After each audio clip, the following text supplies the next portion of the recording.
So thanks a lot again for having accepted the invitation, Lars. And it's my pleasure to talk to you. So I have a very brief introductory note about you, and then we will deal with their questions. So so Professor Lars Svendsen is a professor in the Department of Philosophy at the University of Bergen, Norway. He's the author of several books, including A Philosophy of Boredom, 2005, Fashion and Philosophy, 2006, A Philosophy of Fear, 2008, Work, also 2008, if I'm not wrong, and A Philosophy of Freedom, 2014, and finally, A Philosophy of Loneliness, which we are going to discuss today. Although I have seen that you have published a new book on animals.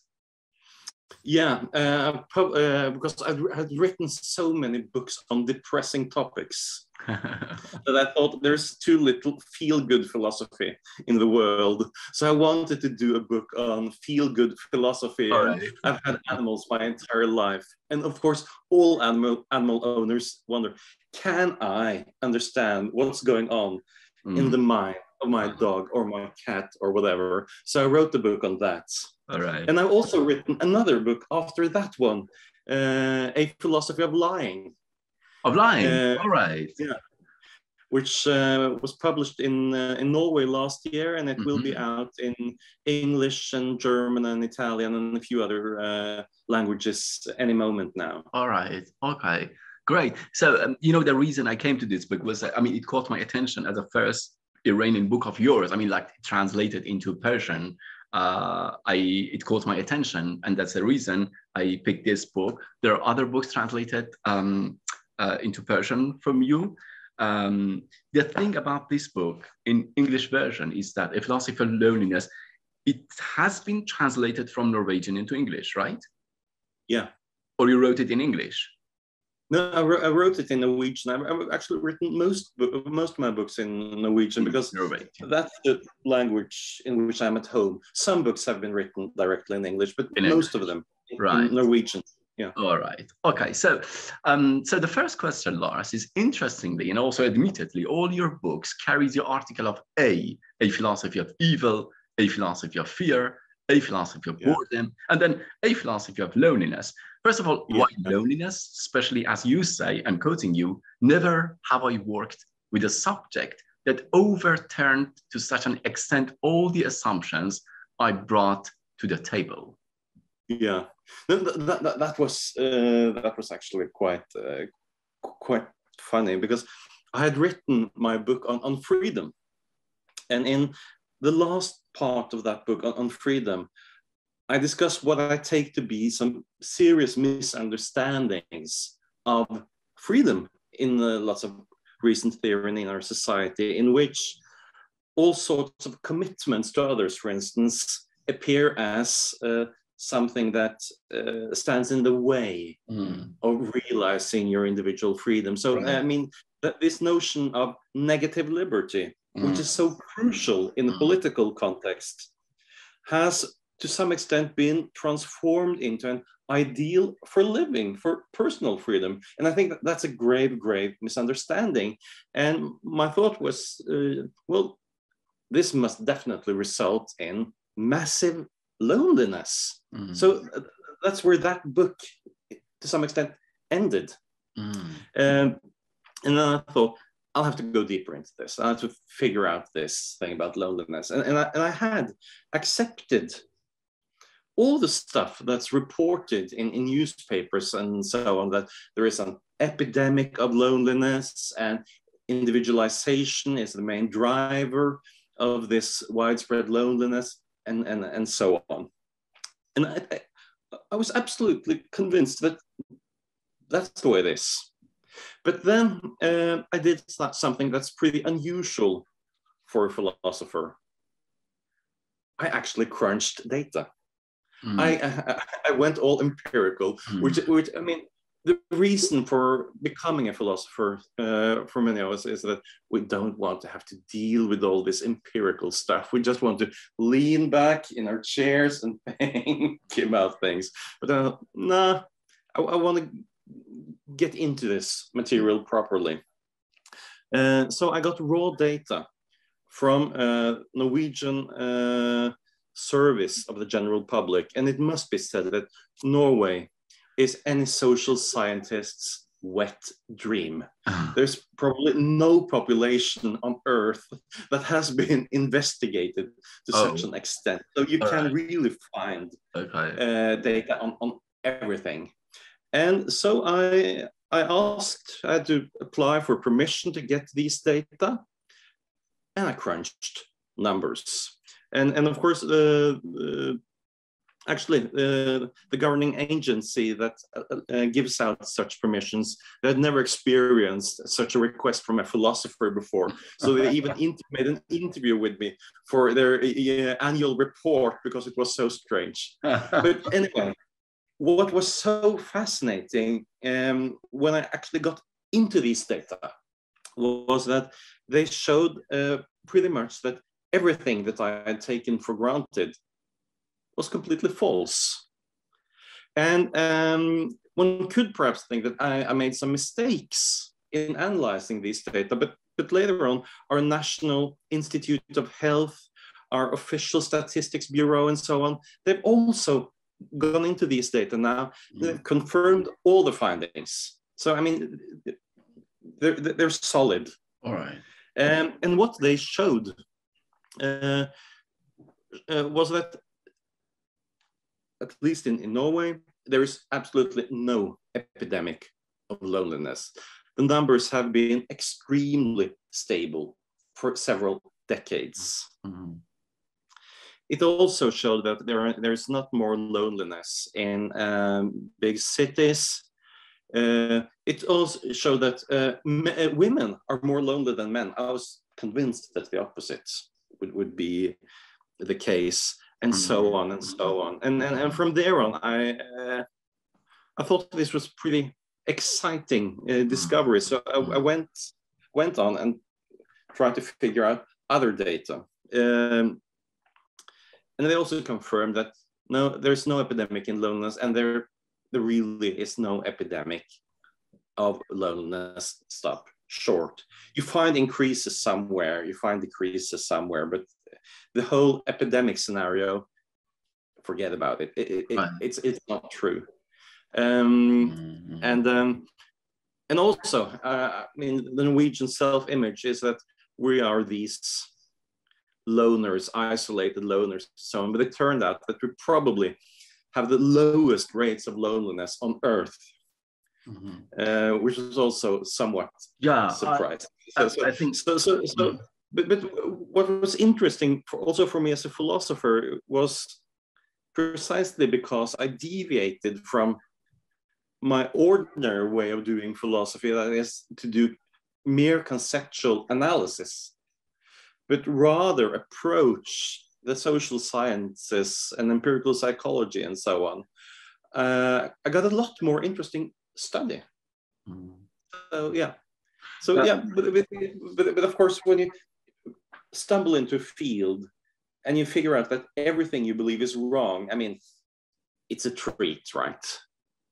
Yeah, definitely. I mean, that's the very striking striking aspect of the book was that you have, I think, not unlike other books, you have tried to deconstruct a lot of these cliches and stereotypes that we have about concepts such as loneliness here.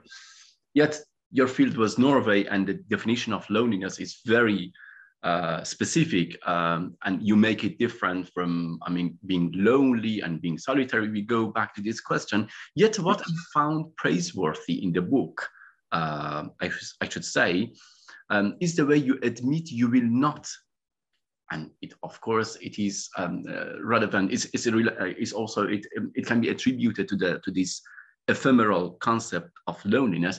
You admit sort of that you are not going to succeed completely in delineating an abstract understanding of loneliness. Already in page 38, I quote you, you say that we might, of course, wish that the boundaries between emotions were clearer, and that we could perhaps develop a definition that gives the necessary and sufficient conditions, such as that X is lonely if and only if. In reality, not all phenomena allow themselves to be defined in that way. And when we take up emotions in general, and loneliness in particular, we must accept a certain vagueness surrounding our object. So then, of course, you quote Aristotle, is a very beautiful quote. Although, Lars, you have resort to scientific statistics, such an understanding makes me immediately heedful that plenty of human traits and affects and characteristics cannot be dismantled in laboratory or scientifically or purely scientifically, and they should be seen in their constellations and in their relations, as you try to do. Yeah, sure. I mean, I'd be inclined to say that almost no interesting phenomena can be defined in terms of sufficient and necessary conditions. I mean, it doesn't work out that way. So very often, I think, for instance, a Wittgensteinian approach with language games and so on can be much more fruitful. And of course, this goes for emotions I've written about earlier too, like boredom. Can you make a sharp distinction between boredom and depression, or boredom and melancholy? No, you can't. I mean, yeah. But I do make some points with regard to loneliness. For instance, I will not budge on saying that loneliness is an emotion. Because at least that will help us to clarify things somewhat, because it's often confused with other phenomena, like the phenomenon of being alone.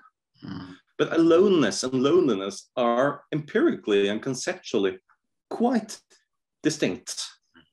Again, if we look at people who describe themselves as lonely on a group level, we find that those within that group, they are not more alone than people who do not describe themselves as lonely.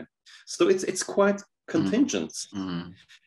So I think so, and it also will not do to define loneliness in terms of the amount of social support one has, because we see that some people who have all imaginable social support, they have great family, great friends, great colleagues, and they're so lonely. And then you see others haven't got a job, haven't really got any friends, haven't got a family, and they don't feel lonely at all. So I mean, that's contingent. So the closest I get to a definition is to say that loneliness is a feeling of pain or discomfort related to not being sufficiently attached or connected to others. So in that sense, if you do not feel lonely, you are not lonely. And here my book differs significantly from another book on loneliness that has been widely read, Norina Hertz's A Century of Loneliness, because she has such a wide definition of loneliness, in which you are lonely, in which you are not such and such socially integrated in a large social group and so on. So on her approach, a lot of people who do not feel lonely should be described as lonely. And I think that's an unhelpful way of going about it. For one, you will get, of course, pretty inflated numbers if you do it that way.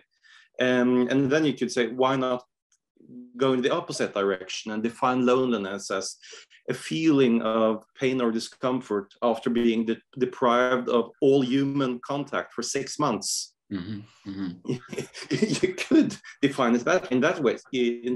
Then you would get really, really low numbers.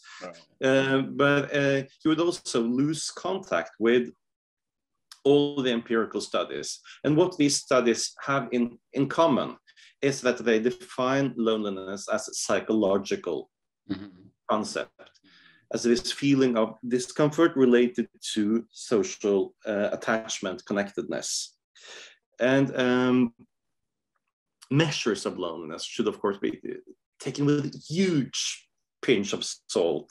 I always get very skeptical when I read that, for instance, 18.7% of the population is lonely. I mean, bollocks. I mean, that answer is way too precise for the question. What we can do with these measures, with these studies, is to compare. You can assume that the sources of distortion, mistakes, and so on are fairly constant. So you can say, you can look at a study from the year 2000 and a study from 2010, and you can see, has there been an increase or decrease? You can also assume that if you used the same approach in this country and that country, you can compare if it's more or less in one or the other. But I think that's as precise as it gets, because these are fuzzy phenomena. Right. Yeah. And still, Lars, when we proceed in the book, I mean, you bring up another distinction, which is solitude. And you make, actually, this constellation is somehow, the puzzle is like follows, we have lonely, we have alone, and we have solitary. How do you make this difference then? Well, in many languages, like Norwegian, we actually just have one word for both phenomena. So in Norwegian, I would have to distinguish between good and bad loneliness. Whereas in English, you can distinguish between loneliness and solitude. And what would characterize solitude is this condition of being, in effect, left to your own devices, but finding pleasure in that condition. Like all romantic space for reflection and so on. That's why philosophers have often praised solitude. And Norwegians, we like to go to our cabin, so that in the middle of the woods, not seeing a soul for long periods of time. Whenever I write a new book, I usually bring my dog just to have someone to talk to, and go to the cabin and completely isolated.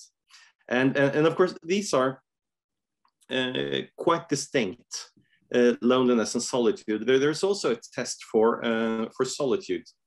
And as I wrote this book, I thought I better run these tests on myself, just to see how I'm calibrated in terms of loneliness and solitude. As for loneliness, I mean, I'm so average that it's totally uninteresting. That is, I'm not particularly lonely, as most people are not. On the so-called preference for solitude scale, I was off the charts. I clearly take great pleasure in merely being in my own own company. And of course, these two are quite distinct. I mean, one is painful, one is pleasurable, and you might say, well, what's the difference between them? And I'd say that the difference between them lies in what sort of relation you have to yourself and others in that condition. Do you suffer from a lack of attachment to others, or do you feel connected to yourself? I mean, that would be one way of putting it. Are you without the company of others, or are you in your own company? And of course, part of the trick of dealing with loneliness is, of course, to be able to transform loneliness into solitude.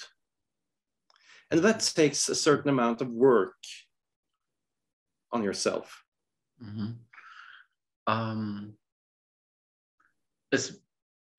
I should say it's very interesting, but also equally challenging for me. Like, because I mean, there are some examples we go to them that I need to, there are some examples that these pain and pleasure overlap on some certain occasions, and you can't really dismantle them and disintegrate them and attribute that to pain or to pleasure.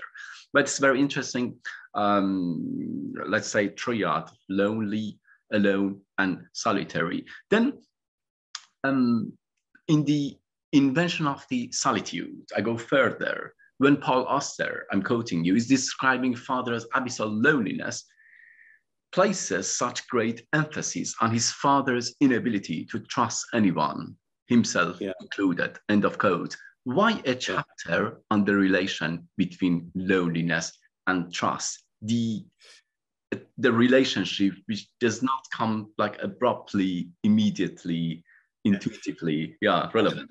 Yeah, actually, I think that was probably the most interesting find I had in my book, because there had been some studies of trust and loneliness, not many, but some studies that showed that people who see themselves as lonely have lower levels of what we call generalized trust. That is, they do not believe that others, for the most part, are to be trusted.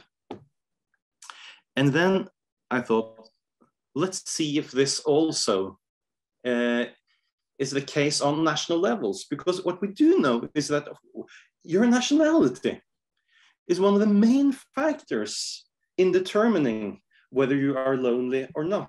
It makes an even greater impact than age, which is one of the huge variables. And then I looked at it, and boy, they overlap.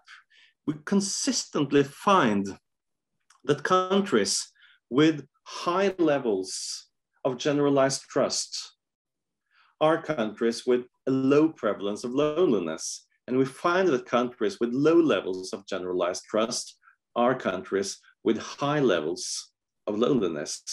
And this is quite funny because, as I said, Norwegians, we see ourselves as these loners.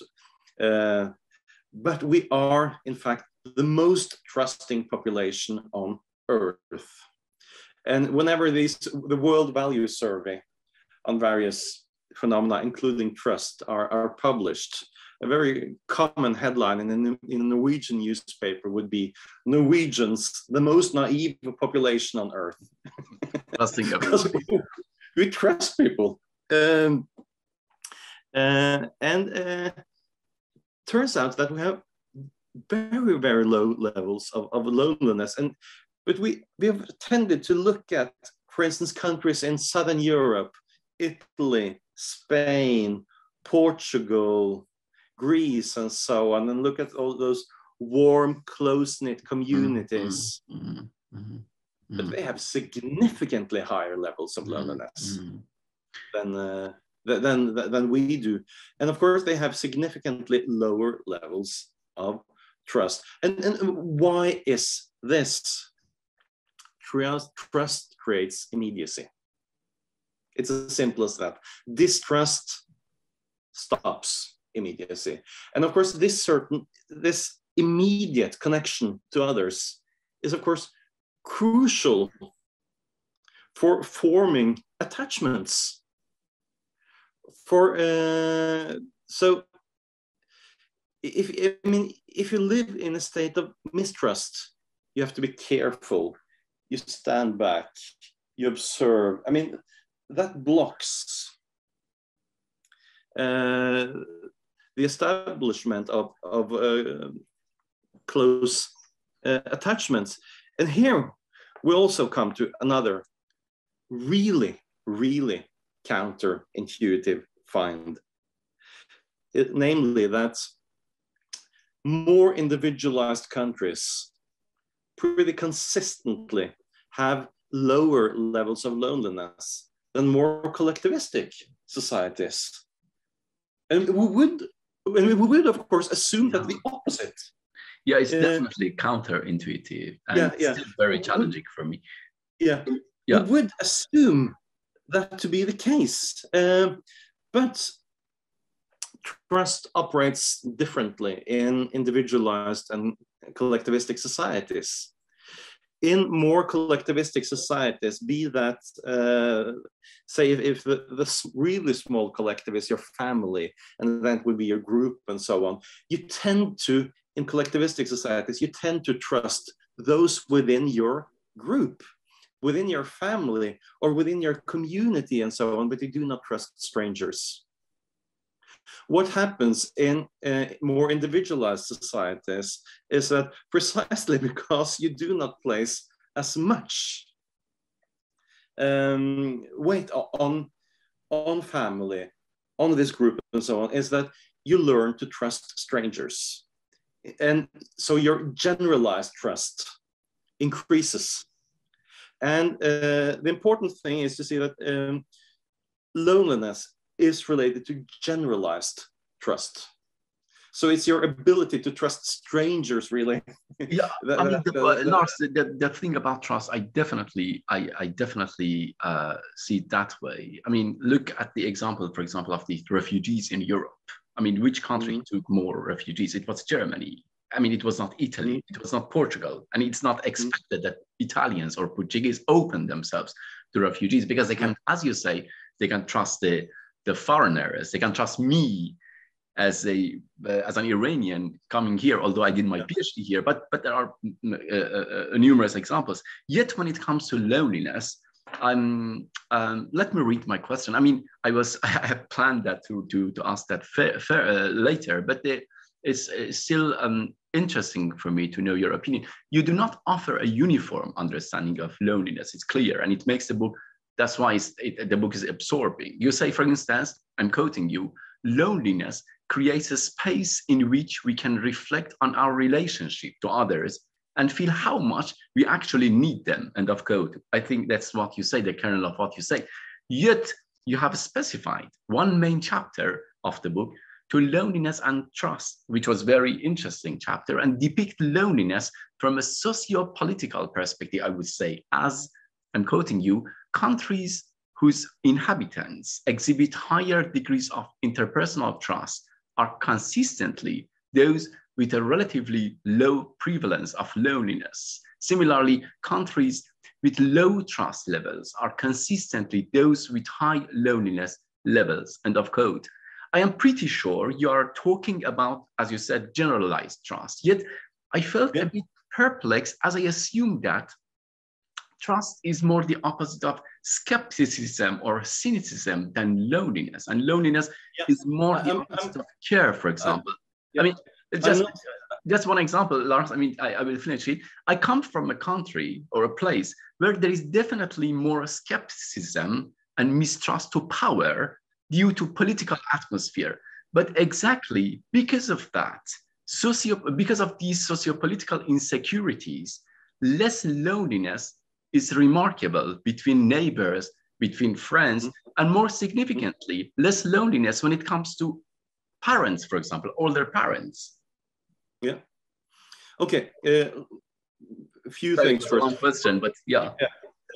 As for the quotation you do at first, I'm 99% confident that the term I use there is solitude, not loneliness.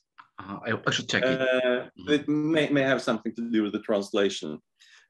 Secondly, I'm not defining trust and loneliness as opposites. I'm saying that I'd rather use trust as a predicator for loneliness. And if I were to walk into a room with 100 people, and I were to guess who are the lonely people in this crowd, and I could only ask them one question, that question, of course, not being, do you feel lonely? The question that would give me greater predictive force than any other question I could ask is, do you feel that other people, for the most part, are to be trusted, are trustworthy? It would give me bigger predictive powers than any other question I could ask. And it's interesting to see that it's the generalized trust, not trust towards government officials and so on. It's generalized trust. That's the crucial thing here. Of course, trust in government institutions and so on, if that is in decline, that might, of course, have impact on generalized trust down the road or something like that. Trust is a really complex issue. But it's clear, it's your I mean, the likelihood of you being lonely is not related to whether you believe that the prime minister is to be trusted, but whether the stranger you meet in the streets is to be trusted. Mm. It's really as simple as that. And we also see that there are various drivers of such trust. We see, for instance, that people with higher levels of education tend to have higher levels of generalized trust. Mm-hmm. We see that in countries with a lot of corruption, generalized trust drops.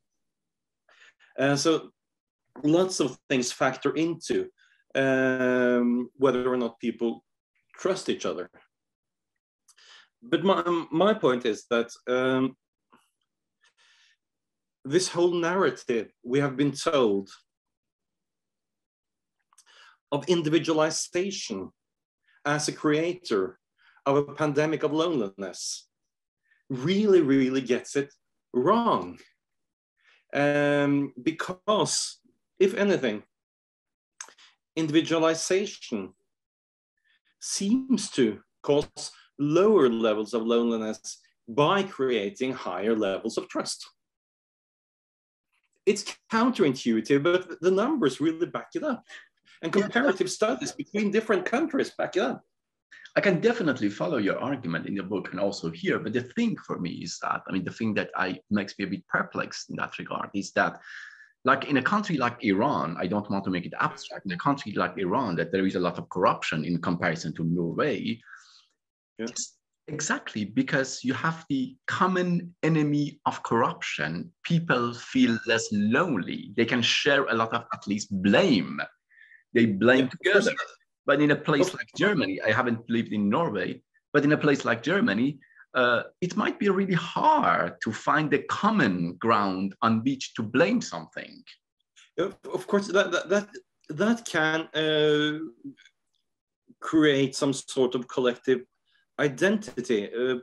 But on the other hand, I haven't been to Iran, and I haven't looked up if there are any studies on the prevalence of loneliness in Iran and the levels of generalized trust. Probably and so on. So I'm driving blind there. There's so many countries we do not have numbers for. For instance, take another country, Turkey. We have seen that the levels of generalized trust, they have plummeted there. And it would make sense to assume that the number of numbers on loneliness have increased, but we just don't have the studies.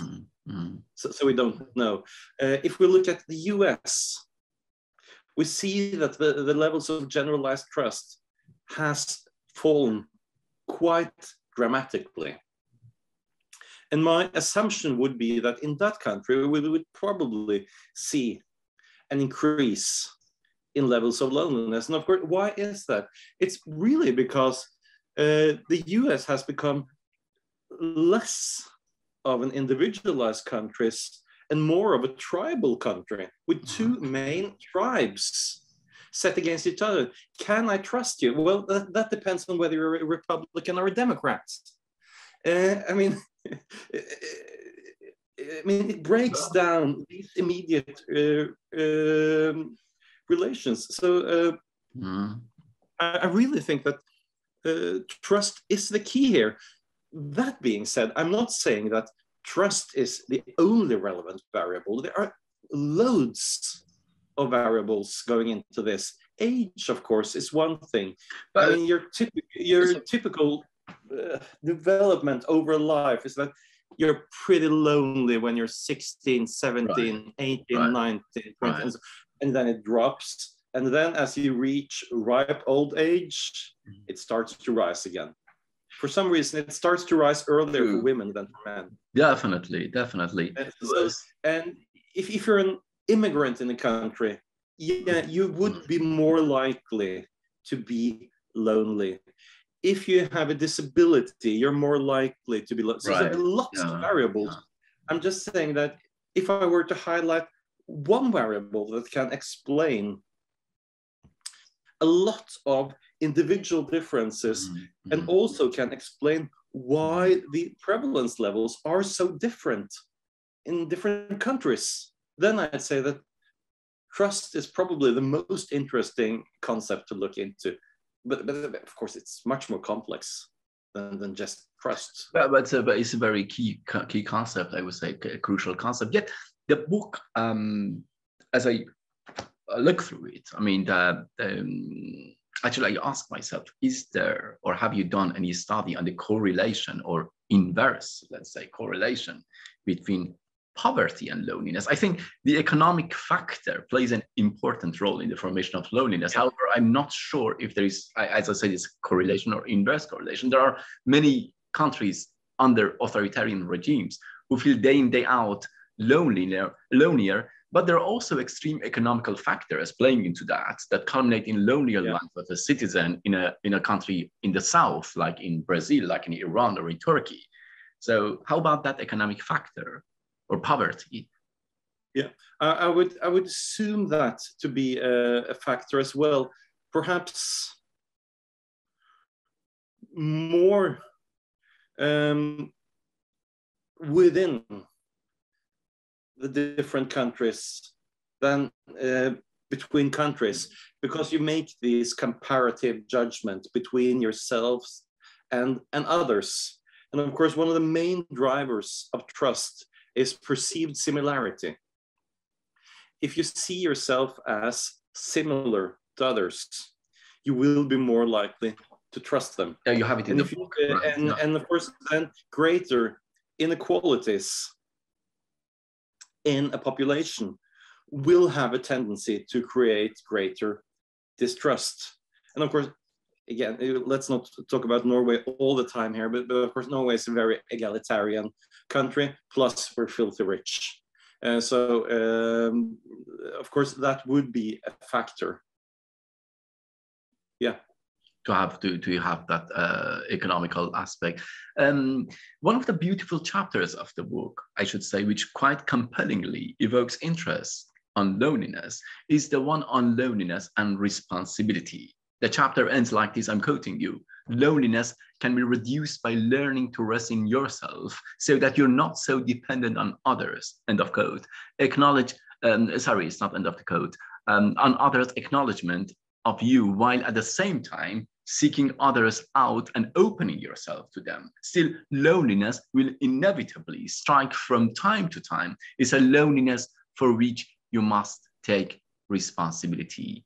That was a very brilliant part of the book, end of the book, actually. What is this core relationship between loneliness and responsibility, Lars? Yeah, that's also been one of the most more controversial parts of my books, because some people have said, isn't this victim blaming? Are you blaming the lonely for being lonely? And I've made it quite clear, no, I'm not placing blame here. I'm talking about causes. Causes for loneliness and possible approaches to moving beyond that state of loneliness. For instance, we know that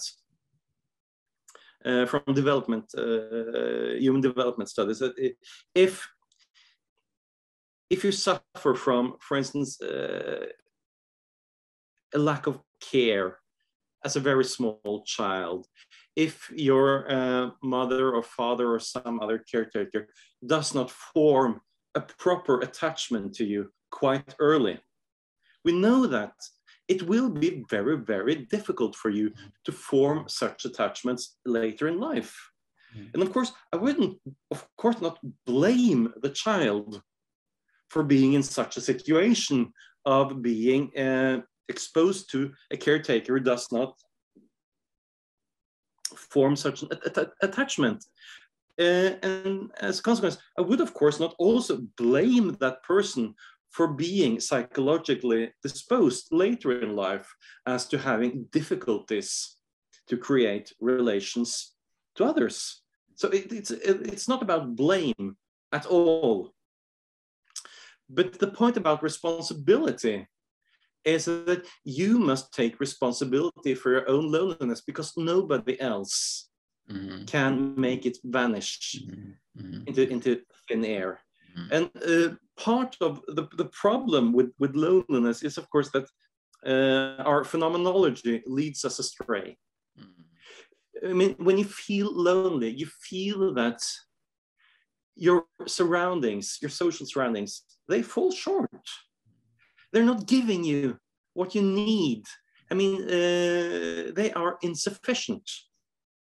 That's the experience. You do not look upon yourself, your own perception of them, and so on. And if we try to look at, for instance, intervention studies, possible remedies against loneliness, we find that almost none of them work. For instance, it's very typical when some politician sees that, oh, we have a problem of loneliness. I mean, they immediately, we must create new social meeting spaces. It does not help one bit, because the problem is not that these people who feel lonely have too few people surrounding them. It's because they fail to connect to them. So one approach that has a slightly better success rates, not great, but slightly better, is the form of cognitive therapy, working on the social perception of those who feel lonely. Do you, how do you see yourself in relating to others? How do you see them relating to you, and so on? Because we know that people who experience themselves as lonely have certain characteristics. One is distrust. One is that in social interaction, they look for signs of rejection. They look actively for signs of rejection. They find more signs of rejection. They react more strongly to signs of rejection, and so on. And of course, that makes it very hard to form to form attachments. Yet so they can be cognitively trained and recovered. Yeah, you can do some work on it, but of course that means, in a sense, owning up to your loneliness, that you must also take on some responsibility in trying to overcome it, because nobody else can simply fix the problem for you. Right. Okay, there are exceptions. If you're lonely because you're bullied at school, of course you can do something about that. I mean, you can you can stop the. I mean, teachers and so on can stop the bullying. I mean, of course, in those cases where there is a clearly identifiable outer source, of course, then you can do something about it. Right. But I mean, the more, let's say, ordinary loneliness, which does not have such an easily identifiable cause, you'll have to go about it in a different way. And it's also part of what bugged people with that chapter is, of course, that I wrote the last couple of pages in the second person. You must, you are. It's quite untypical in this sort of prose to write in the second person. It's usually in the first or the third. But I did it exactly to be in your face. You have to deal with this. It's your loneliness. And that was your threat to deal with. Yeah, true. Yeah, and that was quite provocative for some, but of course I did it deliberately. Yeah, it's clear, especially towards the end of the book. Is this prose? Yeah. Lars, there is. I mean, you of course. I mean, that is a bit. Of course, the difference between being lonely and being solitary is clear. As you said, one is based on pain, the other on pleasure. But there is another issue that sometimes busies my mind, is that sometimes people, I mean, you, en passant, you just mentioned that the difference between loneliness and, let's say, discrimination, you know, which is very socially from outside, externally constituted, or there's also I think that can be a very interesting facet that, like, as a Christian among Muslims, you might feel lonely if you go to Iran, for example, or as a refugee from Afghanistan in Berlin, not in Berlin, Berlin is more multicultural. In Germany, you might feel you might feel lonely as a German, as an Afghan woman in Germany. So there are, I mean, this factor of being isolated because of your race, because of your ethnicity, your color, your religion, or your gender or age, can also, they all can play into that factor of feeling lonely. Absolutely. Yeah, absolutely. And we also find that both in sort of real life and also in experimentally induced situation, we find that social exclusion will typically create a feeling of loneliness, and it will also create an experience that life is less meaningful. Life meaning seems to evaporate. So much of our meaning in life is tied down to our connectedness to others.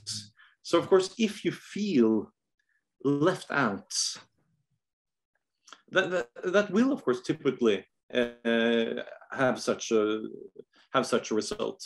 Sure. Yeah, but Lars, here is my point, which I just try to make it clear gradually, is that just let's imagine a refugee who comes from a collective society to an individualistic society like Germany or like Norway. It is very interesting to see that which factor is playing more important a role. The factor of having this, having this individualistic lifestyle of feeling more trusted and trusting, or the factor of being discriminated and feeling more lonely. So sometimes that's one example. I would say that that person from that collectivistic culture will, of course, also bring those norms with him to his or her new country. Will not, of course, tap into the trust levels in that country right away, and and of course, in a country that is defined to a great extent through trust relations rather than explicit contracts and so on and everything, will feel vulnerable, will feel exposed. Where do I place my trust? Of course, that's difficult. Yeah, definitely. I mean, you mentioned in the book, that's also an intriguing part of the book, that you mentioned the similarity as a source of this trust, like there is a similarity. I would say that even here, as an immigrant or as a refugee, you can also, like the example of the Afghan woman, let's say, you might also, despite the fact that here is more potential for being, after all, you have taken shelter in coming to Germany. After all, you have preferred Germany to Taliban, Sure. But again, you have this feeling that might stay for you throughout your whole life, that you are feeling lonely only for social and political or ideological reasons. Yeah, but of course, as you fled your country, you also lost your connections. You lost your social network. You're free. You become a free floater. Of course, that's difficult to deal with. The same as if you say move from Berlin to Hamburg. Of course, your social network is gone. But of course, far more drastically if you're moving from Kabul to Berlin. Yeah, especially because we also see, for instance, students at universities have far higher prevalence of loneliness than the general population because they've moved away from where they've grown up. Mm-hmm. Mm-hmm. So I mean, of course, that will have an influence. The thing is that exactly because it has a sort of a plausible outer cause, because that loneliness quite clearly seems to be caused by a change in one's surrounding, in one's life circumstances, it also tells you that this can be fixed. Mm-hmm. You can form new relations, you can form new relations, mm-hmm. new connections, you can get a new social environment. Mm-hmm. Whereas, I mean, the most tricky category are, of course, those I call the chronics. Mm-hmm. They are lonely no matter what. Mm-hmm. Change in outer circumstances seems to have virtually no impact on their experience of loneliness. Mm-hmm. Then, as for saying now during the pandemic, I mean, they were lonely before the pandemic, they were lonely during the pandemic, and they will be lonely after the pandemic. Whereas for many other people now, they weren't that lonely before the pandemic. Strangely enough, they got less lonely at the beginning of the pandemic. Yeah, definitely. Yeah. Loneliness rates fell during the first lockdowns, right, and then they started to rise again. Yeah. But we all assume that when we're through this, they will return to normal. Probably, yeah. Yeah. Well, my understanding of the first wave of Corona was that people were really feeling less lonely because they were all in the same shed. You know, like they were feeling, oh my God, you know. But there is something interesting that you mentioned about women. I don't know to what extent loneliness can be gendered. I definitely think it is gendered, but I don't know which factors. There is but something very interesting that isn't a reason that women, according to the studies, turn out to be lonelier. Or let's say another analogy, collective societies turn out to be lonelier, is that they might more comfortably talk about their loneliness than men or than individual societies. I've seen that hypothesis being brought up earlier, but I've never seen any evidence to back it up. Right. And as for the gender differences, I mean, we know that there are gender differences in various other parts of life. For instance, we know that men are a lot more bored than women. I mean, it's clear gender difference. The prevalence of boredom among men is significantly higher than among women. The prevalence of depression is much higher among women than among men. I mean, we find these differences. As for the differences between men and women and loneliness, we find no difference in childhood. But as we reach adolescence, difference begins to emerge, and it's there through the entire life. And we also see that, as I mentioned earlier, when loneliness levels start to rise again in later life, they start to rise sooner for women than for men. Mm-hmm.